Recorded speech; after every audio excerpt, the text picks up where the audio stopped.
Welcome to our first Fiction Friday, where we will make and bake all the desserts that we would love to taste when we were younger. And today I've decided to make the first Harry Potter's birthday cake to mark the beginning of this journey, so don't forget to follow, like, subscribe, comment, share, whatever you like.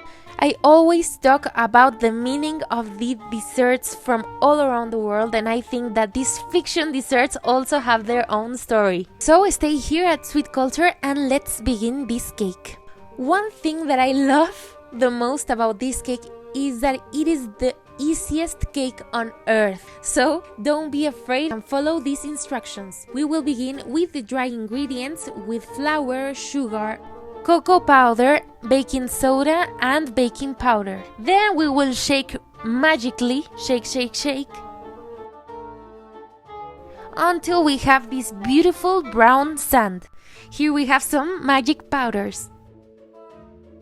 Then we continue with the wet ingredients, which are eggs and vanilla. We will mix this until it becomes a beautiful and velvety liquid.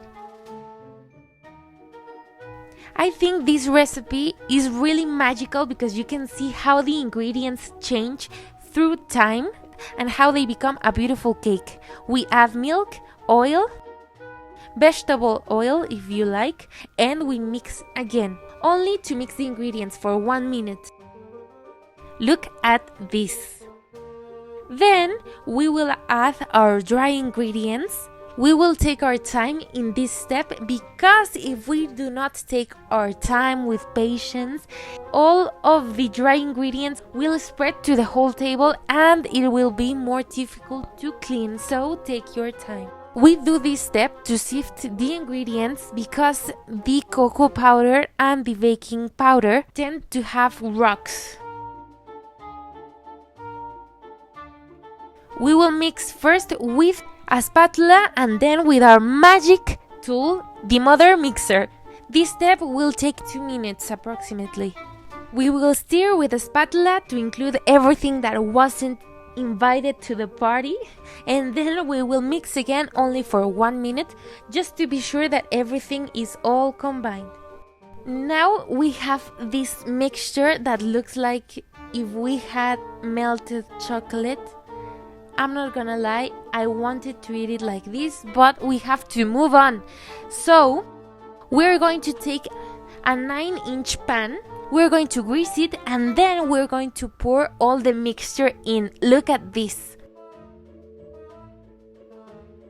Dear God, it looks like the fountain of Wonka's factory. We're going to take our mixture and we're going to bake it for 35 minutes. At 350 degrees Fahrenheit or 180 Celsius. Here we have our baby and we're going to let it rest for 15 minutes. Then we continue with the best part, which is the buttercream.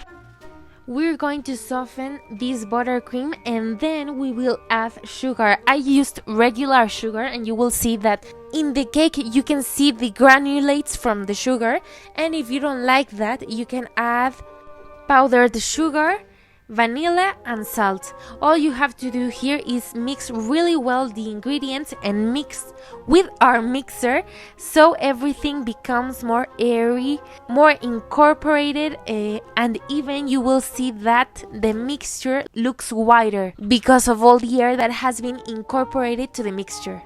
Then we have this beautiful color and we will pick 2 types of colors. The cake only has pink and green, so I chose like an old pink and a forest green. What I love about this cake is that we don't have to be perfect. Everything can be improvised or we can use the things that we have at home. So relax and enjoy. We will divide the buttercream into 2 parts, one smaller, just to color the letters. We have to mix. The only advice that I really recommend when you color buttercream is that color takes time. Color intensifies in the fridge when it's resting, so don't be afraid. Just don't pour too much because the color will intensify. Just have that in mind. Here's our beautiful cake. I cut it just in the middle so I could frost the center, and then I poured my pink buttercream with a piping bag, but you can also use your spatula or a plastic bag, it doesn't matter. And then I covered it, and it's time to cover the whole cake. As I said, this cake doesn't have to be leveled, doesn't have to be perfect. That's the magic of this, and it's an amazing cake to make to our friends or family for the first time. So it's not that perfect, but just be sure that they know these cakes so they don't think that you gave them a really terrible cake. I wrote the letters first with a toothpick and a lot of patience, and I used a bigger and larger toothpick to make these like dents that looks like if Hagrid had broken the cake just in the middle, and it gives it a lot of character. I don't know about you, but I always wanted to taste this cake, and now that I have it in front of me, I want to show my face just like Dudley did to that cake. I think it's a cake that represents coziness, love for the first time for Harry, and coming from a Harry Potter fan, I'm really happy. I feel like my inner child is happy, really happy, and I can't wait to taste this cake. And that's why I made this series of videos, so we can all revive these special moments and we can discover other types of desserts that exist on pop culture, films, series, books, etc. So I really hope you enjoyed this episode. I hope you do it at home, and follow me, subscribe, comment, share everything that you like so we can continue in this beautiful and amazing journey. So enjoy.